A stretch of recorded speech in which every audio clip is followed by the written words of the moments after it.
Hello viewers. तो फिर से मिलते हैं अपने नए क्लास में। ये क्लास नंबर 3 है, जो कि हम पढ़ रहे हैं क्लास 11th की चैप्टर नंबर 1 साइकोलॉजी का। और आज का हमारा टॉपिक रहेगा कि साइकोलॉजी वो एक सब्जेक्ट के रूप में, और वो कहाँ से उसकी उत्पत्ति मानी जाए, सोशल साइंस से या साइंस से। तो पहले देखते हैं कि psychology as a discipline, discipline मतलब एज ए सब्जेक्ट। तो पिछली क्लास में आपने पढ़ा था कि साइकोलॉजी जो है वो स्टडी करती है बिहेवियर को, एक्सपीरियंस को और मेंटल प्रोसेसेस को। यही हमारी डेफिनेशन थी कि अलग अलग कॉन्टेक्स्ट में जब हमने कहा था कि मेंटल प्रोसेस, हम जो जैसा सोचते हैं, जो एक्सपीरियंस करते हैं और जो हमारा बिहेवियर होता है, उनका अध्ययन करना ही साइकोलॉजी होता था। It seeks to understand and explain how the mind works and how different mental processes result in different behaviours. कि साइकोलॉजी जानने की कोशिश करती है कि कैसे हमारा माइंड वर्क करता है और कैसे अलग अलग जो मेंटल प्रोसेस है उनके द्वारा अलग अलग बिहेवियर उत्पन्न होते हैं। मेंटल प्रोसेस मींस कि जो हम सोचते हैं, मान लो हम किसी चीज के बारे में नेगेटिव सोचते हैं हमेशा, तो उससे जो उस मेंटल प्रोसेस के कारण जो बिहेवियर उत्पन्न हुआ वो भी कैसा होता है, वो नेगेटिव होगा। ऐसे ही पॉजिटिव एटीट्यूड रखेंगे किसी चीज के प्रति, तो हमारा बिहेवियर भी उस काम को करने के लिए कैसा रहेगा, पॉजिटिव रहेगा। तो ये कहते हैं कि जो ऐसे हमारा साइकोलॉजिस्ट यही अध्ययन करने की कोशिश करते हैं कि भाई किस प्रकार से जो हमारा माइंड है वो काम करता है और कैसे हमारे मेंटल प्रोसेस के कारण हमारे अलग अलग बिहेवियर उत्पन्न होते हैं। When we observe others as lay or common person, our own points of view or our ways of understanding of the world influence and interpretation of their behaviors and experiences। कहते हैं जब हम दूसरों को ले समझते हैं, पागल समझते हैं या कॉमन पर्सन समझते हैं, एक आम आदमी समझते हैं, तो उस दौरान जो हमारे अपने पॉइंट ऑफ व्यू है या कोई और दूसरे तरीके जो अंडरस्टैंडिंग करते हैं वर्ल्ड को, यानी कि जो हमारी अपनी समझ है, यहां इसका मतलब ये है कि हमारी जो अपनी समझ है संसार को समझने की, वो इंटरप्रिटेशन में मतलब वो एक तरीके से दूसरों के बिहेवियर या एक्सपीरियंस को समझने में, है ना, या उनके बिहेवियर को हम जब इंटरप्रेट करते हैं, समझाते हैं, तो वो जो हमारी सोच थी वो क्या करती है, वो एक बायसनेस उत्पन्न करती है।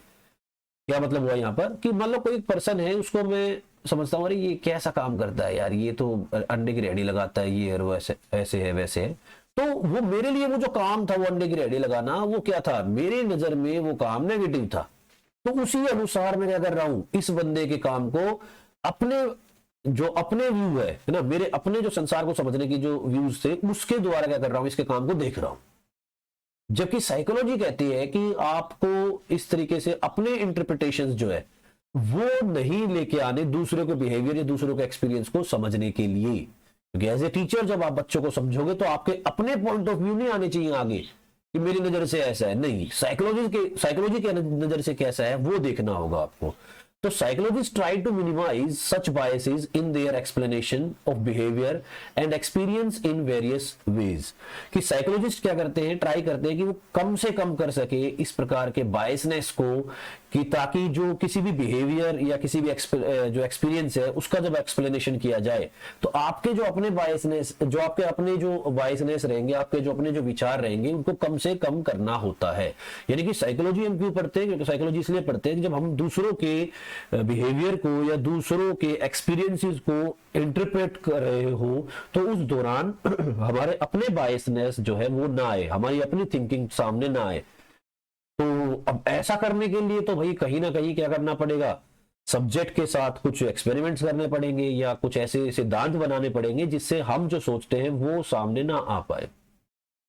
तो ऐसा करने के लिए some do so by seeking to make their analysis scientific and objective. अब ऐसा करने के लिए क्या हुआ, दो प्रकार में लोग बट गए, है ना, कि दो एक गुट तरीके से बन गए हैं। पहला गुट कहता है कि भाई हम सब्जेक्ट को क्या बनाना चाहते हैं, साइंटिफिक और ऑब्जेक्टिव।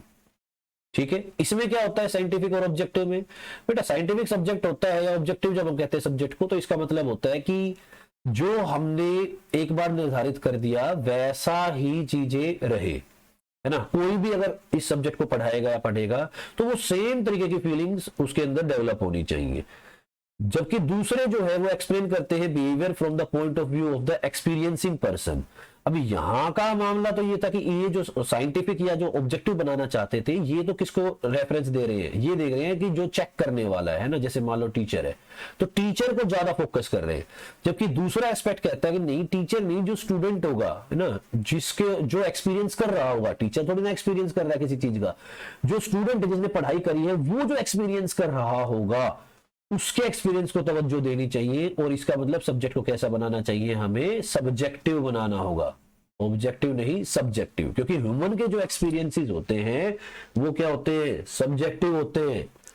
किसी भी चीज को पढ़ने के बाद मेरे अपने कुछ विचार होंगे, आपके कुछ अपने विचार होंगे उसी चीज को पढ़ने के बाद, है ना। तो ये कहते हैं कि भाई सब्जेक्टिविटी जो है वो जरूरी है अगर आपको ह्यूमन के एक्सपीरियंसेस को या ह्यूमन नेचर को समझना है। तो अभी ये तो सब्जेक्ट को पढ़ने में समस्या उत्पन्न होने लगी, है ना।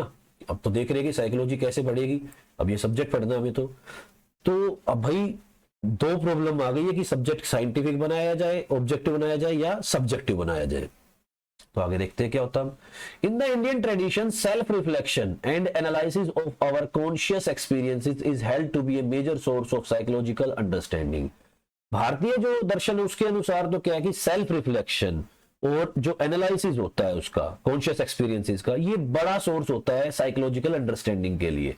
कि अगर हमें साइकोलॉजिकल अंडरस्टैंडिंग करनी है, इनकी समझना है थोड़ा सा, तो हमारे यहाँ क्या होता है, हमारे यहाँ सेल्फ रिफ्लेक्शन पर काम किया जाता है कि यार मुझे कैसा लगा इस चीज को पढ़ने पर, और फिर मैं उस अपने जो विचार उत्पन्न हो रहे हैं उनको एनालाइज करूं कि मेरे जो कॉन्शियस एक्सपीरियंसेस बन रहे हैं उनको एनालाइज करके और मेरे ऊपर क्या रिफ्लेक्शन पड़ा उस चीज को एनालाइज करके तब हम साइकोलॉजिकल अंडरस्टैंडिंग अपनी बनाते हैं, है ना। कि भाई किसी भी काम को करने में ना, कोई भी चीज जो करी जाती है उसके पीछे क्या फायदा है या नुकसान है, या कोई भी काम करने के बाद हम जो जनरल अंडरस्टैंडिंग बना देते हैं कि ये करने पर नुकसान होता है हमेशा, है ना, ऐसा करने पर गलत होता है। तो वो साइकोलॉजिकल अंडरस्टैंडिंग कैसे बनाते हैं हम हमारे यहाँ, कि जो अगर काम मैंने करके देखा तो उसके बाद उसका मेरे ऊपर रिफ्लेक्शन क्या पड़ा, मेरे साथ अच्छा हुआ या बुरा हुआ, वो जो एनालिसिस किया जाता है अपने एक्सपीरियंसेस का, है ना, उससे वो अंडरस्टैंडिंग बनाई जाती है। क्योंकि many Western psychologists have also begun to emphasize the role of self-reflection and self-knowledge in understanding human behavior and experience। अब ऐसे ही क्या है कि जो वेस्टर्न जो साइकोलॉजिस्ट है वो भी इसी प्रकार के जो है जो कॉन्सेप्ट है, यानी कि सेल्फ रिफ्लेक्शन और सेल्फ नॉलेज, तो उसको जो है वो भी क्या करते हैं, इस चीज को उन्होंने भी शुरू कर दिया है। अब देखिए यही चीज होती है कि जब हम यही जो अब कहते हैं कि यार टीचिंग में क्या करना जरूरी है, तो टीचिंग में अब जब कहते हैं कि बच्चा खुद से सीखे, है ना, वो खुद से सीखने का मतलब क्या है, खुद से सीखने का मतलब क्या है, वो खुद का उसके ऊपर जो किसी भी कोई भी काम किया है तो उसका जो सेल्फ रिफ्लेक्शन हुआ और उसको जो वो एनालाइज करके जो नॉलेज बनाएगा, है ना, अपने एक्सपीरियंसेस को एनालाइज करके जो वो नॉलेज बनाएगा वही उसकी पर्टिकुलर नॉलेज रहेगी, ना कि टीचर के द्वारा थोपी हुई नॉलेज रहे, है ना। हम तो टीचिंग में क्या सोचते हैं कि जो टीचर होता है उसको सब कुछ आता है वही बच्चे को बताए। अरे नहीं भाई, टीचर ने अपने टाइम में जो चीज पढ़ी थी और आज जो बच्चा अपने टाइम में पढ़ता है उन दोनों टाइम फ्रेम्स में अंतर है। कॉन्सेप्ट वही है, चीजें वही है, लेकिन टाइम फ्रेम्स का अंतर है। कोई पर्टिकुलर चीज पुराने समय में उतनी कारगर नहीं थी जितनी आज है ना। पुराने समय में टीचर ने अगर कंप्यूटर पढ़ा होगा तो उसके हिसाब से कंप्यूटर का यूज कुछ और है, और आज जब हम पढ़ते हैं तो हमारे हिसाब से कंप्यूटर का यूज कुछ और है। तो कॉन्सेप्ट वही रहते हैं, चीजें वही रहती है, लेकिन जब बच्चा नए दौर में अपने हिसाब से चीजों को पढ़ता है, अपने एक्सपीरियंसेस से सीखता है, तो वो नए दौर के हिसाब की चीजें ही डेवलप कर पाता है। और यही साइकोलॉजी चाह रही है या कि चीजें ऐसी बनाई जाए कि जो भी कोई सीख रहा होता है ना, जो भी एक्सपीरियंस कर रहा होता है उसी के एक्सपीरियंस के अनुसार ही जो है वो अपने कंस्ट्रक्टिव अपना जो नॉलेज है उसको कंस्ट्रक्ट करे, है ना। वही कंस्ट्रक्टिविज्म अप्रोच बनेगी आगे जाके। तो यहां से हमने देखा कि भाई लड़ाई क्या है कि साइकोलॉजी में हम एक्सपीरियंस की बात करते हैं, ह्यूमन एक्सपीरियंस की बात करते हैं, लेकिन सब्जेक्ट को कैसा बनाया जाए, ऑब्जेक्टिव या सब्जेक्टिव, है ना, इसमें लड़ाइयां चल रही है अभी। Regardless of the differences in the way psychologist go about the study of behaviour, mental process and experiences, they seek to understand and explain them in the systematic and verifiable manner. कहते हैं भाई देखो मत तो दोनों के अलग अलग है ना, डिफरेंसेस तो अलग अलग है कि साइकोलॉजी को कैसे स्टडी करें, ऑब्जेक्टिव या सब्जेक्टिव तरीके से, कैसे हम अपने बिहेवियर को, मेंटल प्रोसेस को या एक्सपीरियंसेस को पढ़े सब्जेक्टिव या ऑब्जेक्टिव तरीके से, उससे मैटर नहीं करता। लेकिन ये चाहते ये है कि भाई जो भी किया जाए वो एक सिस्टमेटिक मैनर बने और एक वेरीफाइएबल मैनर में चीजें बना पाए, कि जो हम सब्जेक्ट को भी पढ़ाना चाहते हैं वो ऐसा हो जो सिस्टमेटिक रूप से पढ़ाया जा सके और जो वेरीफाई भी हो, है ना, जो सही भी माना जाए। तो अब ऐसा करना है तो क्या करा जाए भाई? हम अभी तो ये तो क्या चल रहा था, ये तो अभी तक का ये चल रहा है कि भाई साइकोलॉजी को हम पढ़ाएं कैसे, है ना, इसको ऑब्जेक्टिव सब्जेक्ट बनाए या सब्जेक्टिव सब्जेक्ट बनाए हम। तो देखते हैं आगे क्या होता है। साइकोलॉजी दो it is a very old knowledge discipline is a Psychology, though is a very old knowledge discipline, is a young science. If one were to take the year of the founding of the first laboratory of psychology is 1879 in Leipzig. कहता है कि psychology वैसे तो क्या है, बहुत पुराना knowledge का सब्जेक्ट है ये, है ना, क्योंकि फिलोसफी से निकला था ये सब्जेक्ट, तो है तो बहुत पुराना, लेकिन ये साइंस के रूप में अभी नया नया है। क्यों है साइंस के रूप में नया नया? क्योंकि जो साइकोलॉजी की पहली लेबोरेटरी बनाई गई, अब देखो साइंस का सब्जेक्ट है तो उसमें एक्सपेरिमेंट होंगे, तो एक्सपेरिमेंट के लिए लेबोरेटरी चाहिए। तो जो साइकोलॉजी की पहली लेबोरेटरी बनाई गई है वो बनाई गई है 1879 में लिप्जिंग में। तो 1879 में ही चीज बनी है अभी, तो इसका मतलब क्या है, ज्यादा पुराना तो नहीं है। साइंस वाला कॉन्सेप्ट जो है साइकोलॉजी का वो ज्यादा पुराना नहीं है। However, what kind of science is psychology? लेकिन अभी भाई ये साइंस कैसे प्रकार की साइंस है psychology, still remains a matter of debate, उसमें भी अभी भी समस्याएं बनी हुई है। Particularly because the new interference of it that have emerges in recent times. कह रहा है कि भाई साइकोलॉजी साइंस किस प्रकार की है, फिजिक्स है, केमिस्ट्री है, बायो है, तो ये तो अभी भी क्या है, या सोशल साइंस है या साइंस है, ये तो अभी भी क्या है, डिबेट का टॉपिक है। क्यों? क्योंकि जो आजकल के दौरान जो साइकोलॉजी के जो नए इंटरफेरेंस निकल के आ रही है, नई विचारधाराएं निकल कर आ रही है, उससे थोड़ा कंफ्यूजन बना हुआ है। क्योंकि psychology is generally categorise as a social science. कहता है कि साइकोलॉजी को जनरली कैटेगराइज किया जाता है सोशल साइंस के रूप में। आमतौर पर माना जाता है कि साइकोलॉजी क्या है, एक सोशल साइंस का सब्जेक्ट है। क्यों? क्योंकि सर इसमें तो समाज में रहने की बात करते हैं, ऐसी थ्योरीज होती है जिसमें समाज में रह के बच्चा सीखता है ना, तो इसके हिसाब से तो क्या है, इसको कैटेगराइज किया जाता है कि ये सोशल साइंस है। But it should not come to you as a surprise that not only in other countries but in India also it also a subject of study offered in the faculty of science both at the undergraduate and postgraduate level. कहता है कि एक तरफ तो कह रहे हैं कि ये सोशल साइंस का सब्जेक्ट है ना, जनरली माना जाता है कि ये सोशल साइंस का सब्जेक्ट है, लेकिन जब भी आप साइकोलॉजी से कोई भी डिग्री लेने जाओगे, ग्रेजुएशन या पोस्ट ग्रेजुएशन की, तो आपको कहा जाएगा कि आपको जो डिग्री मिलेगी वो एमएससी की या बीएससी की मिलेगी। बोले सर ऐसा क्यों? इसके हिसाब से तो ये क्या है, बैचलर इन साइंस और मास्टर्स इन साइंस। बिल्कुल सही बात है कि हमारे देश में भी और विदेशों में भी क्या है, साइकोलॉजी को सब्जेक्ट के रूप में पढ़ाया जाता है साइंस की तरह, ठीक है। तो जबकि माना कैसे जा रहा है इसको, ये सोशल साइंस का सब्जेक्ट है।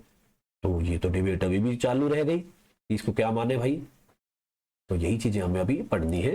तो many students go on to earn a BSc and MSc, कि जब भी बच्चा इससे यूनिवर्सिटी डिग्री इन यूनिवर्सिटीज, कि जब बच्चा साइकोलॉजी से पढ़ने जाता है तो उसको क्या मिलती है, या तो बीएससी की डिग्री मिलती है, एमएससी की डिग्री मिलती है।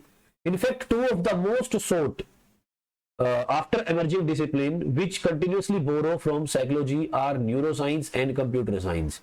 कहता है कि भाई जो साइंस जो है इसने मेनली जो अपनी चीजें जो होती है वो कहां से, मेनली जो साइकोलॉजी ने जो मेनली अपनी चीजें उठाई है, देखो आप साइकोलॉजी को पढ़ोगे तो क्या पाओगे कि न्यूरो साइंस से इसने बहुत सारी चीजें ले रखी है, और ऐसे ही कंप्यूटर साइंस जो है वो भी ऐसे ही यही से जो है उधारी लिया गया है।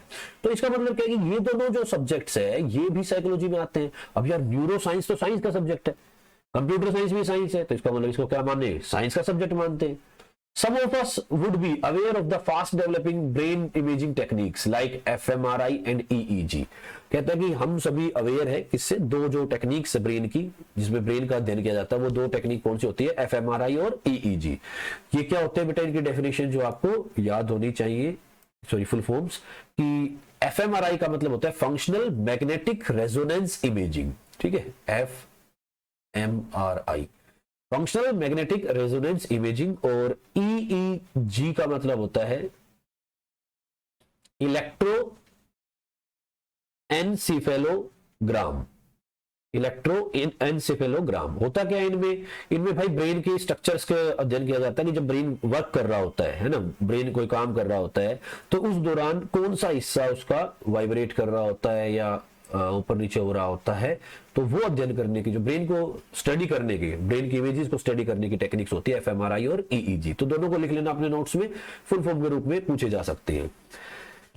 Which make it possible to study brain process in real time। भाई ये जो दोनों टेक्निक्स है ये क्या करती है कि रियल टाइम में, यानी कि लाइव ब्रेन में क्या प्रोसेसिंग हो रहा है उसको स्टडी करने में काम आती है। That is when they are actually taking place, कि भाई जब ये ब्रेन काम कर रहा होता है, एक्चुअली काम जो एक्चुअल लाइव कंडीशन में काम कर रहा होता है उसको अध्ययन करती है दोनों टेक्निक्स ना, तो ब्रेन के इमेजेस निकाल के दिखाती है। Similarly, in IT areas, both human-computer interaction and artificial intelligence cannot possible grow without psychological knowledge in cognitive process। कहता है आज का जो दौर है वो किसका भाई? आर्टिफिशियल इंटेलिजेंसी का है। सर आर्टिफिशियल इंटेलिजेंसी क्या होती है? आर्टिफिशियल इंटेलिजेंसी होती है कि जब मशीनें ही क्या करे, ह्यूमन बिहेवियर के अकॉर्डिंग काम करे। जैसे भाई जैसे हमने अगर कहीं भी अमेजन पे कोई भी वो देख लिया कि भाई शूज देख लिए शॉपिंग के लिए, तो फेसबुक भी वैसी चीजें दिखानी शुरू कर देता है, एड्स भी वैसे ही आने शुरू हो जाते हैं। वो आर्टिफिशियल इंटेलिजेंसी है कि भाई इस व्यक्ति को इस चीज की जरूरत है, इसने देखा था, सर्च किया था, तो उसके सामने यही चीजें लेके आते हैं।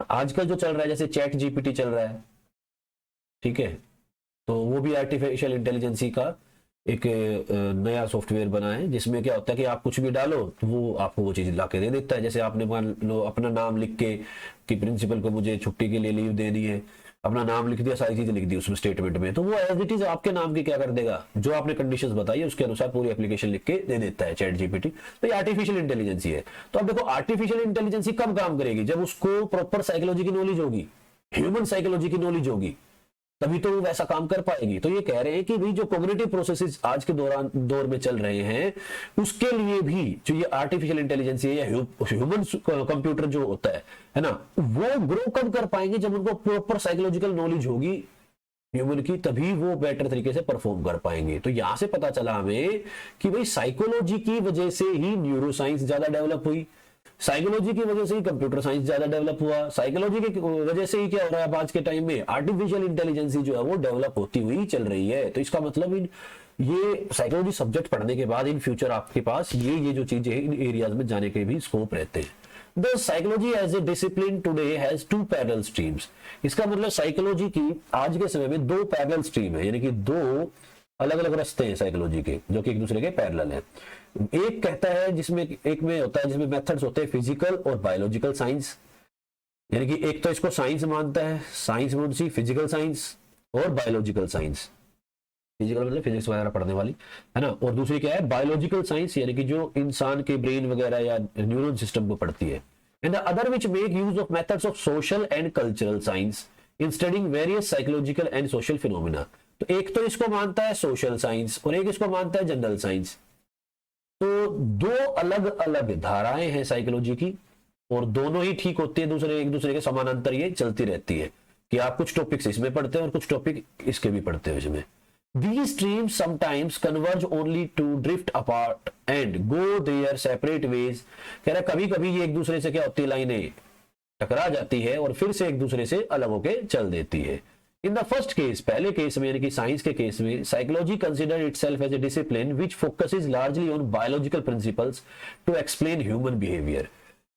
तो पढ़ना हमें ह्यूमन बिहेवियर ही है साइकोलॉजी के अंदर, लेकिन उसको पढ़ते समय जब हम बायोलॉजी के सिद्धांतों का इस्तेमाल करते हैं, ठीक है, तो वो कहलाती है हमारी क्या? साइंस का कॉन्सेप्ट मान लिया जाता है। It assumes that all the behavioral phenomena have causes which can be discovered if we were collect data systematically under control conditions। कहते हैं कि भाई जब हम इसको ये मानते हैं कि बायोलॉजिकल प्रिंसिपल्स पर पढ़ते हैं, तो हम मानते हैं कि इसमें क्या होता है? कोज होते हैं, कारण होते हैं, ठीक है, और कोज और इफेक्ट प्रिंसिपल होता है एक्चुअली ये, है ना, कि भाई कारण है तो उसका क्या इफेक्ट हुआ, कोज था तो उसका क्या इफेक्ट हुआ। इन चीजों का अध्ययन करते हैं, तो कारणों को पता करते हैं ना, कोजेस निकालने की कोशिश करते हैं और वहां से डाटा इकट्ठा करते हैं, किसमें? कंट्रोल्ड कंडीशंस के अंदर। कंट्रोल्ड कंडीशंस का मतलब क्या है? बाकी सब चीजें अच्छी रखी जाएंगी, लेकिन जो मेन कारण हम जानना चाहते हैं, है ना, वो वहां पर वेरिएबल रखा जाता है। और ये हमारे एक्सपेरिमेंट्स भी होते हैं साइकोलॉजी के अंदर। जब हम कोई स्टडी करते हैं साइकोलॉजी की, तो उसमें एक्सपेरिमेंट करते टाइम यही होता है कि कंट्रोल कंडीशन, अनकंट्रोल कंडीशन, अलग अलग कंडीशंस में वो एक्सपेरिमेंट किए जाते हैं और लोगों के बिहेवियर्स चेक किए जाते हैं उसमें। तो ये सब आप पढ़ोगे थ्योरीज के अंदर, जैसे बोबोडोल एक्सपेरिमेंट किया गया था, है ना, सोशल लर्निंग के अंदर। तो वो ऐसा ही कुछ था कि उसमें कुछ कंट्रोल कंडीशन रखी गई और बच्चे का बिहेवियर चेक करना है। तो उसमें कारण क्या है, क्यों बच्चा हिंसा करता है या कुछ बच्चे हिंसा नहीं करते, वो कारण निकालने की कोशिश करी गई थी वहां। वो तो बाकी जब पढ़ेंगे तब समझ में आएगा। यहां से समझ में आया कि भाई साइंस की जब हम बात करते हैं कि साइकोलॉजी एक साइंस का एस्पेक्ट है, तो उसमें बायोलॉजिकल प्रिंसिपल्स और कोज इफेक्ट जो होता है ना, वो स्टडी करने की कोशिश की जाती है। Here the aim of researcher is to know the cause and effect relationship.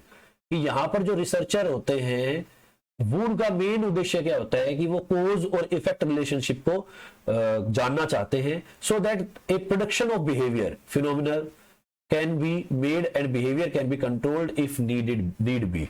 कहता है कि कारण और उसका प्रभाव, ये संबंध ये रिसर्चर्स जानने के लिए क्या करते हैं, बिहेवियर की फिनोमिना को प्रिडिक्ट करते हैं। प्रिडिक्ट करते हैं इसका मतलब हाइपोथेसिस करते हैं कि ऐसा इसलिए हो रहा होगा, ये बच्चा हिंसा कर रहा है क्योंकि शायद इसने कुछ देखा होगा ऐसा हिंसा वाली चीजें, है ना। और फिर उस बिहेवियर को क्या करते हैं, कंट्रोल करते हैं इसमें, कि उसके सामने से वो हिंसात्मक चीजें सारी हटा देते हैं कि इसके सामने ना आए। तो धीरे धीरे बच्चे का हिंसा का जो वो तरीका वो बदल जाता है। ठीक है, तो साइंस के रूप में क्या है, बायोलॉजिकल प्रिंसिपल्स का सहारा लेते हैं, कोज एंड इफेक्ट रिलेशनशिप को ध्यान में रखते हैं और उसके अनुसार ही बिहेवियर को कंट्रोल करते हैं। दूसरी तरफ क्या, on the other hand, psychology as a social science. अब सोशल साइंस के रूप में साइकोलॉजी की बात करेंगे तो focuses on how behavioural phenomena can be explain in terms of interaction that takes place between the person and the social cultural context of which she is a part। तो social science है तो सीधी सी बात है, वहां क्या होगा, व्यक्ति यानी कि पर्सन और उसके एनवायरमेंट यानी कि उसके सोशल कल्चरल कंटेक्स्ट में साथ क्या होगा, इंटरेक्शन किया जाएगा। तो सोशल साइंस के रूप में हम क्या करते हैं, मेनली बिहेवियर को स्टडी करते हैं व्यक्ति और उसके समाज के इंटरेक्शन के साथ। Each behavioral phenomena is assumed to have multiple causes। कहता है कि कोई भी जो behavioral phenomena बच्चा प्रदर्शित करता है या व्यक्ति प्रदर्शित करता है, उसके बहुत सारे कारण हो सकते हैं। तो let us now discuss these two streams separately। अब हम पढ़ेंगे इन दोनों स्ट्रीम्स को अलग अलग। तो यहां से हमारे पास क्या निकल के आया है बेटा, कि साइकोलॉजी जब हम एक डिसिप्लिन के रूप में पढ़ते हैं तो हम लोगों के बिहेवियर को, लोगों के माइंड को, लोगों के एक्सपीरियंसेस को, इनको स्टडी करते हैं, है ना। और इसको स्टडी करते वक्त हमें थोड़ा सा दो अप्रोच पे चलना पड़ता है, सब्जेक्टिव और ऑब्जेक्टिव। और इसी को आगे बढ़ाते हुए जब हमने इस सब्जेक्ट की बात करी तो हमें इसमें क्या करना पड़ता है, सोशल साइंस और फिजिकल साइंस या साइंस के कॉन्सेप्ट्स का सहारा लेना पड़ रहा है। और इसी के द्वारा कुछ नई नई चीजें भी निकल के आ रही है, जैसे न्यूरो साइंस, कंप्यूटर साइंस और आर्टिफिशियल इंटेलिजेंसी। ठीक है, अब हम इन दोनों को अलग अलग देखते हैं कि साइकोलॉजी को कब हम नेचुरल साइंस कहेंगे और कब हम इसको सोशल साइंस कहेंगे। बेटा क्वेश्चन कैसे आते हैं, जितनी भी चीजें पढ़ी जा रही है ना, बुक रीडिंग की सबसे अच्छी बात ये होती है कि बुक रीडिंग में एक भी चीज नहीं बचती है हमारे सामने। ठीक है, ये जो मैंने हाईलाइट कर रखा है इसको आप नोट्स के रूप में लिख सकते हो। ठीक है, बाकी अपनी मर्जी से भी कुछ एक दो चीजें एक्स्ट्रा लिख सकते हो, लेकिन मेरा मानना कि जो मैंने ये जो हाईलाइट कर रखा है ये थोड़े ठीक ठीक चीजें हैं इसमें से, जिसमें कॉन्सेप्ट भी है और एक दो फैक्ट्स भी है आपके सामने। ठीक है, ये लिख लेना। चलो आगे देखते हैं नेचुरल साइंस। बेटा स्टेटमेंट्स आ जाती है सीधी सीधी, ए बी ये स्टेटमेंट है। कौन सी स्टेटमेंट आपकी साइकोलॉजी को नेचुरल साइंस के साथ कनेक्ट करती है, ए वाली, बी वाली, दोनों या कोई भी नहीं। अब उसमें क्या है कि आपको इतनी स्टडी कर रखी है, इतना रीड कर रखा होगा तो वो बेटर काम आता है। वैकेंसी कोई है नहीं सामने, ऐसे हम पढ़ सकते हैं आराम से। So it has been mentioned earlier that psychology has its roots in philosophy। जैसा कि पहले बताया गया कि साइकोलॉजी की जो जड़ें हैं वो क्या है, फिलोसफी के अंदर ही है। यानी कि अगर आपसे पूछा जाए साइकोलॉजी किस सब्जेक्ट से इसका ओरिजिन है, तो ओरिजिन है इसका बेटा फिलोसॉफी से। ठीक है, हाउएवर मॉडर्न, अच्छा फिलोसफी से क्यों, क्योंकि इसमें बात होती थी सेल्फ रिफ्लेक्शन की, जो सीखा मैंने उससे मेरे ऊपर क्या प्रभाव पड़ा। तो ऐसी जो चीजें होती है वो फिलोसफी के अंदर आती है। However, modern psychology has developed because of the application of scientific methods to study psychological phenomena। कहता है लेकिन जो आजकल जो करंट जो साइकोलॉजी है वो किसके ऊपर ज्यादा मतलब किससे ज्यादा डेवलप हुई है, तो वो डेवलप हुई है साइंटिफिक मेथड से, यानी कि साइंस से। Science plays a great deal of emphasis on objectivity, which can be obtained if there is a consensus on the definition of a concept and how it can be measured।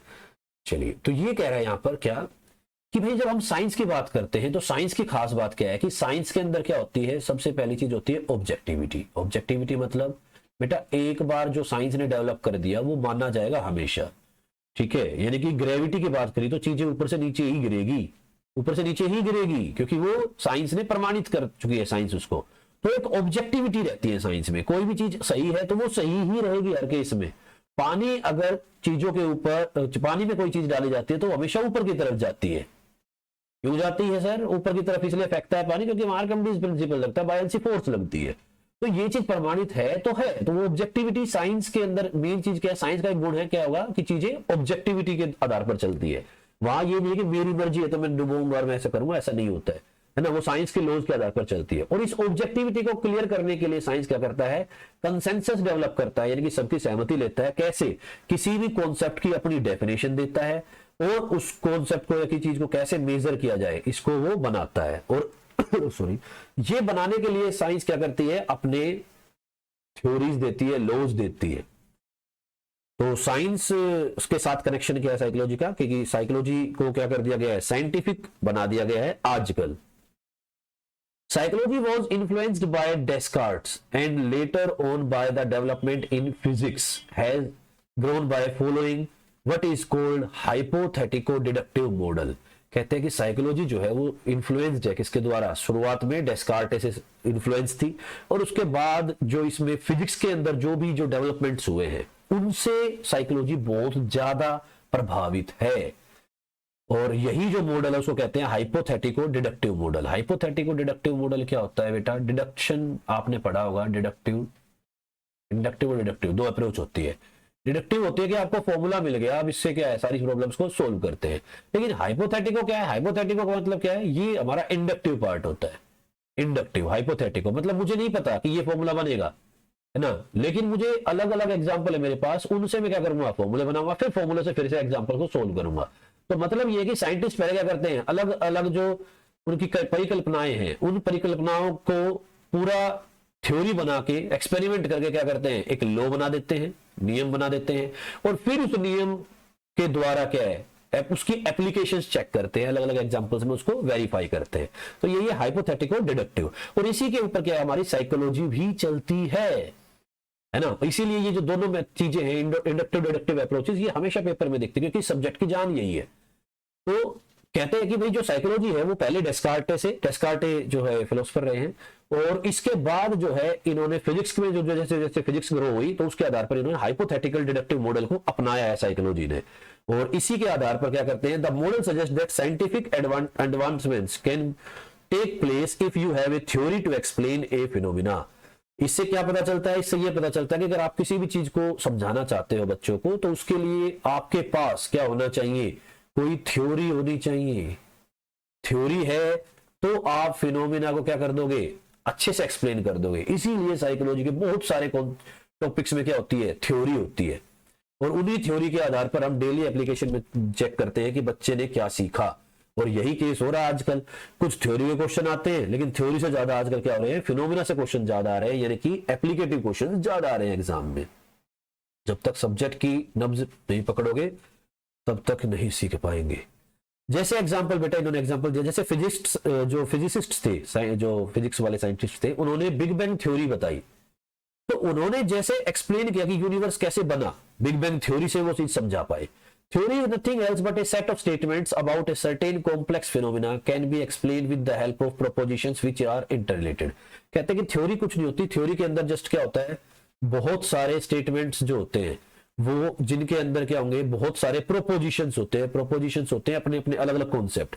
तो इन सब का जो set बनता है वही क्या बनती है, हमारी थ्योरी बन जाती है। और ऐसा होता भी है, जब हम साइकोलॉजी में भी थ्योरी पढ़ते हैं तो हम यही देखते हैं कि भाई जो पर्टिकुलर थ्योरी होती है, उसमें अलग अलग कॉन्सेप्ट होते हैं। जैसे वाइगोत्स्की की थ्योरी में देखोगे तो स्कैफोल्डिंग अलग चीज है, जेडपीडी अलग चीज है, ये अलग अलग कॉन्सेप्ट है। लेकिन जब ये इकट्ठे बन गए तो सोशल कल्चरल थ्योरी बन जाती है। ठीक है, तो ये कह रहे हैं कि जो थ्योरी है वो क्या है, कुछ नहीं, जस्ट खाली स्टेटमेंट्स और कुछ जो हमारे प्रोपोजिशंस होती है, जिनको प्रोपोजिशंस वो चीजें होती है जो स्थापित है एनवायरनमेंट में, यानी कि जिनको हम देखते हैं, है ना, उन वो देखी हुई चीजें उसी से स्टेटमेंट बना लेते हैं फिर। तो इनका जो इंटर रिलेशन करके जो सेट बना है उसी को हम कहते हैं क्या, वो एक हमारी थ्योरी बन जाती है।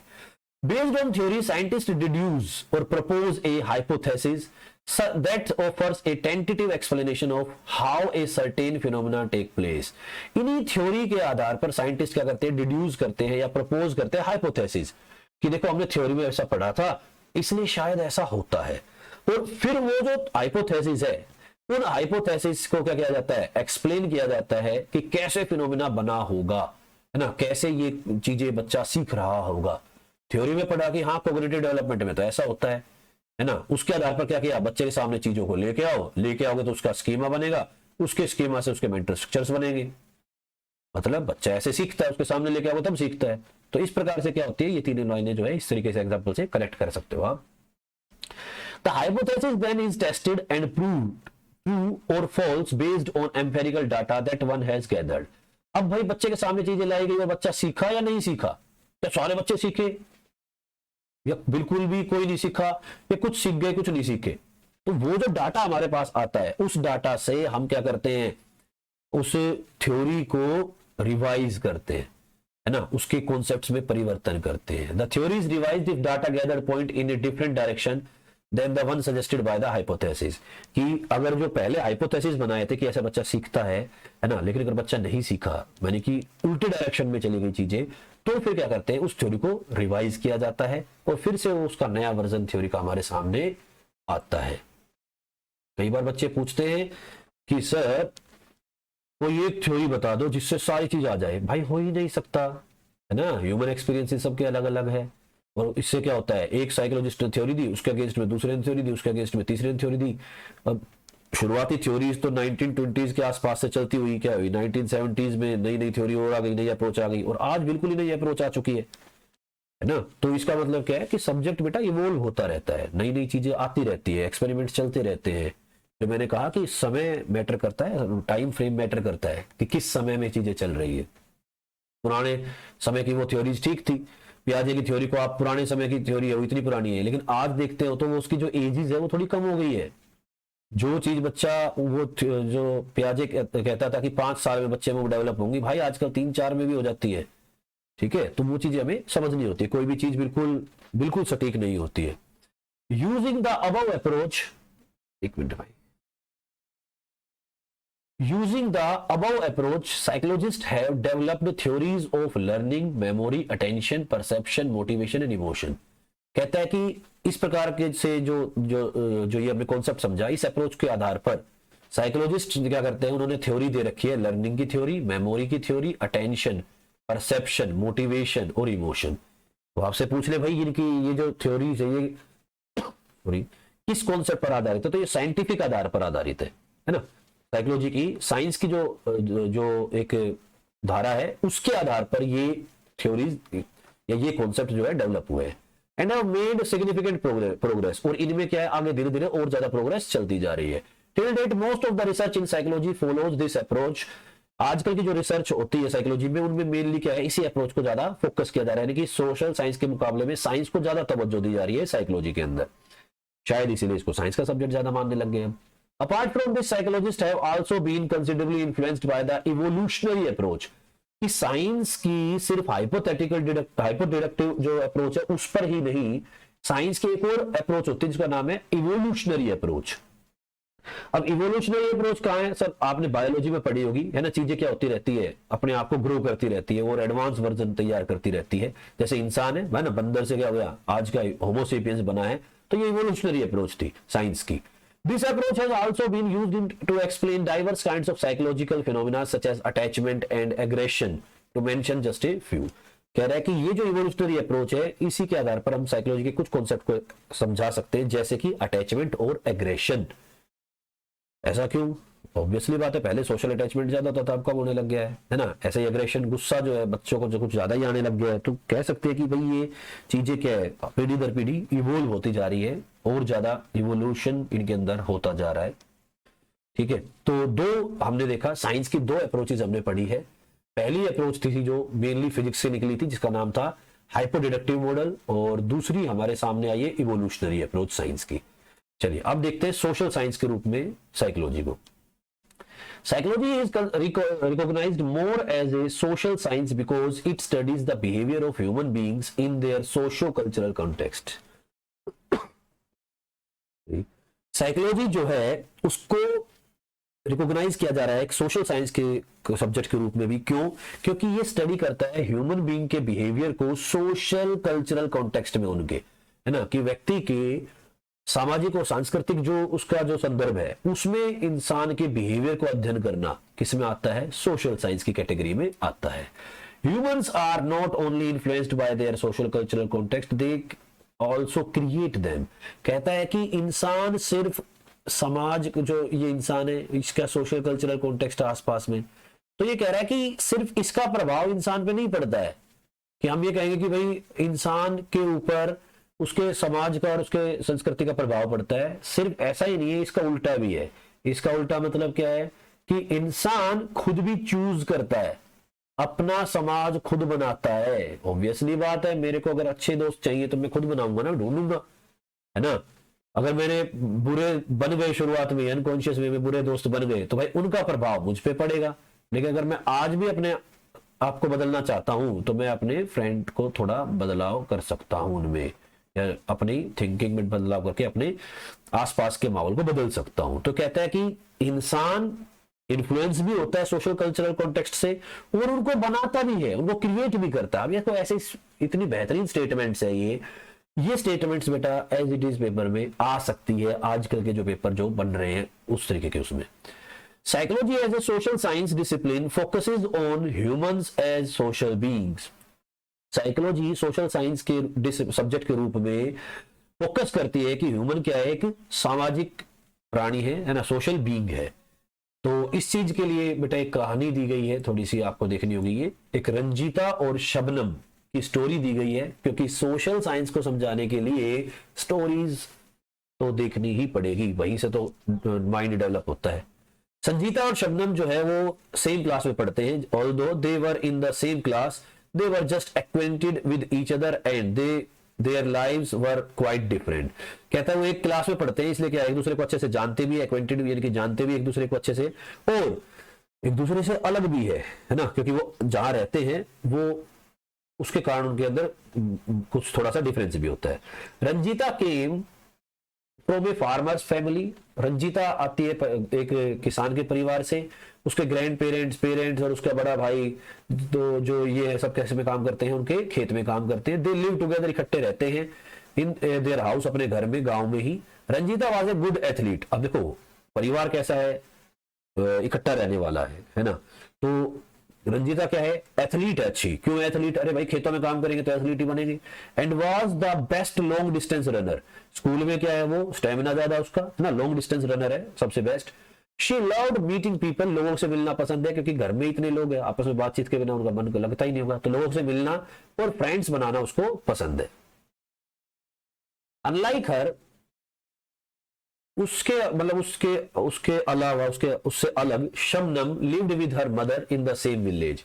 उसी गांव में शबनम रहती है अपनी मां के साथ। Her father worked in an office in A town near by and came home during holidays. छुट्टियों में उसके पिताजी घर पे आते हैं, बाकी वो दूसरे कहीं शहर में काम करते हैं। Shabnam was a good artist.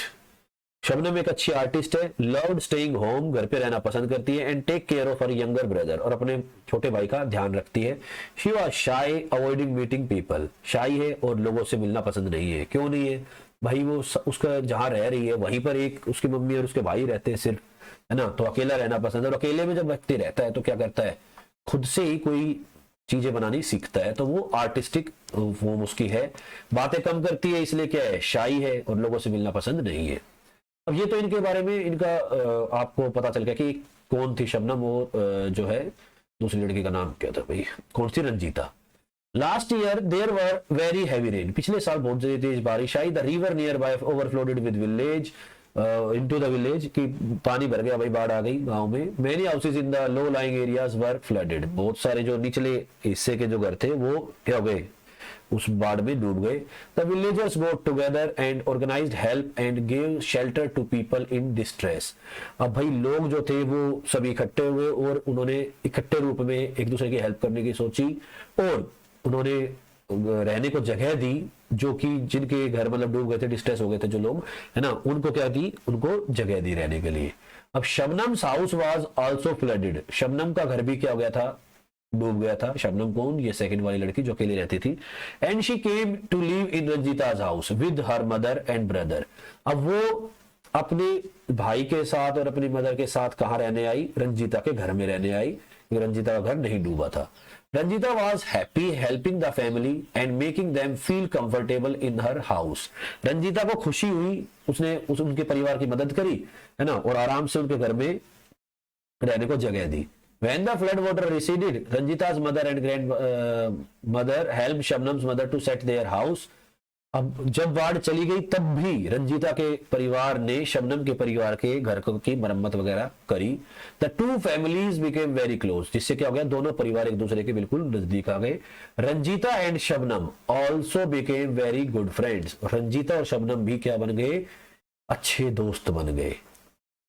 अब ये स्टोरी थी, इस स्टोरी से साइकोलॉजिस्ट क्या देखते हैं, क्या चीज निकालते हैं, अब वो देखते हैं। तो in this case of Ranjita and Shabnam both are very different person. जैसा आपने देखा, रंजीता और शबनम दोनों अलग अलग प्रकार की लड़कियां थी, अलग अलग उनका नेचर था। They grew up in different families under complex social and cultural condition. उनके अलग अलग परिवार थे, अलग अलग फैमिलीज थी, और दोनों का क्या था, अलग अलग कॉम्प्लेक्स सोशल और कल्चरल कंडीशंस थी। अब मतलब देखो, दोनों का सोशल और कल्चरल कंडीशन अलग अलग कैसे है, एक बड़े परिवार में, छोटे परिवार में, एक बड़े परिवार में रहते हैं तो ज्यादा बात करती है, छोटे परिवार में तो कम बात करती है। तो ये क्या होता है, ये कहते हैं हम कि सबका बैकग्राउंड अलग अलग है ना, सबका सोशल और कल्चरल कंडीशंस अलग अलग है ना। तो वो यहां से समझ में आया हमें कि सोशल और कल्चरल कंडीशंस कैसे कॉम्प्लेक्स होती है, अलग अलग होती है। You can see some regularities in the relationship of their nature. आपने देखा कि उनके नेचर में जो रेगुलरिटीज आई उनके रिलेशनशिप में, है ना, उनके नेचर में। Experience and mental process with their social and physical environment, कि उनके जो सोशल फिजिकल जो एनवायरनमेंट था, है ना, उसके कारण उनके जो उनका नेचर, उनका जो एक्सपीरियंस है या उनका जो मेंटल प्रोसेस है ना, वो उनका अलग अलग प्रकार के थे। But at the same time they are variations in their behaviour and experiences which would be difficult to predict using the non psychological principles. लेकिन कहता है कि उसी समय देखो, हमें सिमिलरिटी तो दिख जाती है, लेकिन उसी समय पर जो वेरिएशंस है, अंतर जो होते हैं उनके बिहेवियर में, एक्सपीरियंसेस में, वो जो है प्रिडिक्ट करना थोड़ा मुश्किल होता है। किससे, जो हमने साइंस वाले जो कॉन्सेप्ट पढ़े थे, साइंस वाले जो कॉन्सेप्ट पढ़े थे, इवोल्यूशनरी अप्रोच और हाइपोडिडक्टिव अप्रोच जो होती है, उससे समझ पाना थोड़ा मुश्किल होता है कि ये ऐसा क्यों हो, ये ऐसा क्यों है।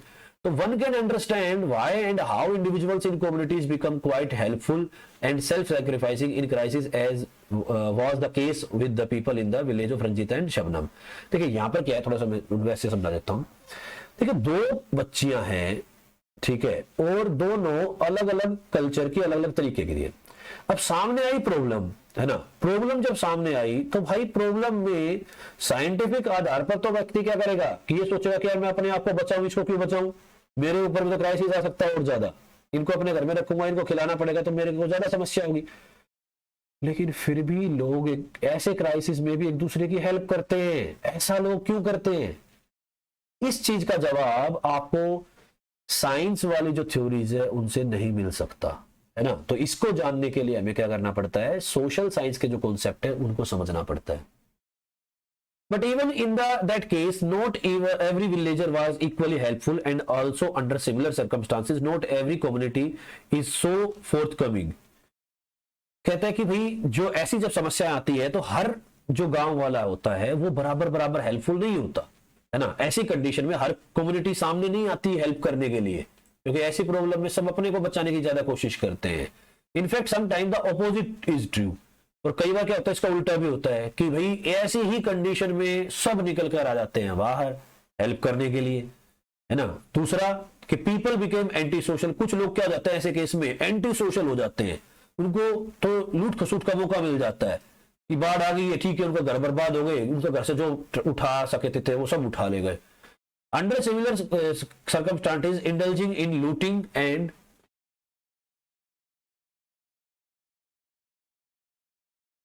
exploitation when some crisis occurs, कहता है कि जब ऐसी जो कंडीशन आती है उसमें क्या है, लूटना सूटना एक्सप्लॉइट करना, है ना, ये चीजें शुरू हो जाती है कि लोग एक दूसरे को लूट खसूट करते हैं, उनका शोषण करना शुरू कर देते हैं जब ऐसी क्राइसिस आती है। This shows that the psychology deals with the human behaviour and experience in the context of their society and culture. तो इस कॉन्टेक्स्ट में साइकोलॉजी क्या करती है, डील करती है ह्यूमन के बिहेवियर को और एक्सपीरियंसेस को, किस कॉन्टेक्स्ट में, उनके सोसाइटी और उनके कल्चर के कॉन्टेक्स्ट में। Thus, psychology is a social science with focus on individuals and communities in relationship to their social, cultural and physical environment।